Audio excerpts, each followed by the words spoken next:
ఒక జంటకు arranged marriage జరుగుతుంది. అయితే భార్యకు ఇంటి పనులు చేయడం, వంట చేయడం అస్సలు నచ్చదు.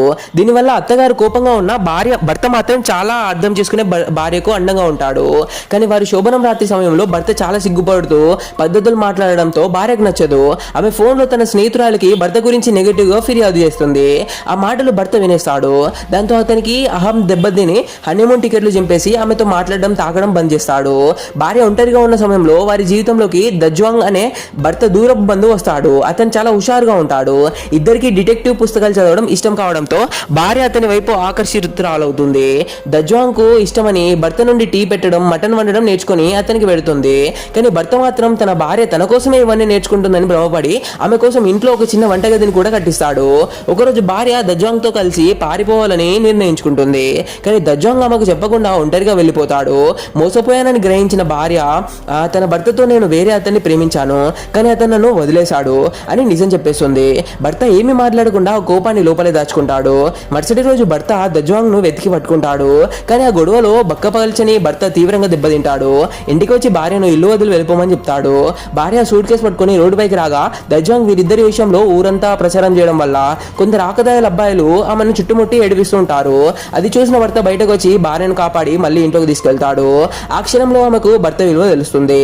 భార్య ఎలాగైనా తన పెళ్లిని కాపాడుకోవాలని మారిపోయి అన్ని పనులు చేస్తూ ఉంటుంది. కానీ భర్త మాత్రం పగుతూ ఉంటాడు. మెట్లపై నూనె పోయడం వల్ల ఆమె కింద పడుతుంది. రాత్రంతా ఆమెను కోపంగా చూస్తూ ఉంటాడు. ఒకరోజు నది ఒడ్డున నిలబడి నన్ను నదిలోకి నెట్టే అని భార్య అనగా భర్త గట్టిగా నెట్టి వెంటనే ఆమె చేతిని పట్టుకుని పైకి లాగుతాడు. భర్త మనసులోని ప్రేమను గ్రహించి భార్య ఏడుస్తూ క్షమాపణ అడుగుతుంది. భర్త ఆమెను క్షమిస్తాడు. కొద్ది రోజుల తర్వాత దజ్వాంగ్ మళ్ళీ వచ్చి భార్యను వేధించడం, పాత ఫోటోలను వైరల్ చేస్తానని బెదిరించడం మొదలు పెడతాడు. భర్త అతనితో విడిగా మాట్లాడాలని చెప్పి భార్యను మార్కెట్ కు పంపిస్తాడు. భార్య మార్కెట్ నుండి తిరిగి వచ్చేసరికి ఇంట్లో ఏదో ఘోరం జరుగుతుంది.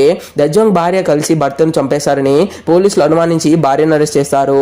సీసీటీవీలో దజ్వాంగ్ నది వైపు పారిపోతున్నట్లు కనిపిస్తుంది. పోలీసులు భార్యకు లై డిటెక్టర్ పరీక్ష చేస్తారు. ఆ మిషన్ నుండి తప్పించుకోవడానికి భార్య తన కుడికాలు షూ కింద ఒక మేకును గుచ్చుకుంటుంది. ఆ నొప్పి వల్ల హార్ట్ బీట్ ఎప్పుడు ఎక్కువగా ఉండడం చేత మిషన్ తప్పుగా చూపించదు. ఆమె భర్తను చంపలేదని నిజం తెలియడంతో పోలీసులు వదిలేస్తారు. భార్య స్టేషన్ నుండి బయటకు రాగానే ఒకరు ఆమె చేతిని పట్టుకుంటారు. ఆ చేతికి ఒక వేలుండదు. తీరా చూస్తే అతను మరెవరో కాదు, చనిపోయాడు అనుకున్న ఆమె భర్త. అసలు నిజమేంటంటే ఆ రాత్రి భర్త దజ్వాంగ్ల మధ్య ఘోరమైన గొడవ జరుగుతుంది. దజ్వాంగ్ భర్తను చంపబోతుండగా భార్య వచ్చి ఇంట్లో గడ్డగట్టిన పందితలతో దజ్వాంగ్ తలపై కొట్టి చంపేస్తుంది. తన భార్యను జైలు శిక్ష నుండి కాపాడడం కోసం ఆ భర్త చనిపోయింది దజ్వాంగ్ కాదు తనే అని ప్రపంచాన్ని నమ్మించి దజ్వాంగ్ లాగా నటిస్తూ నది గుండా పారిపోతాడు.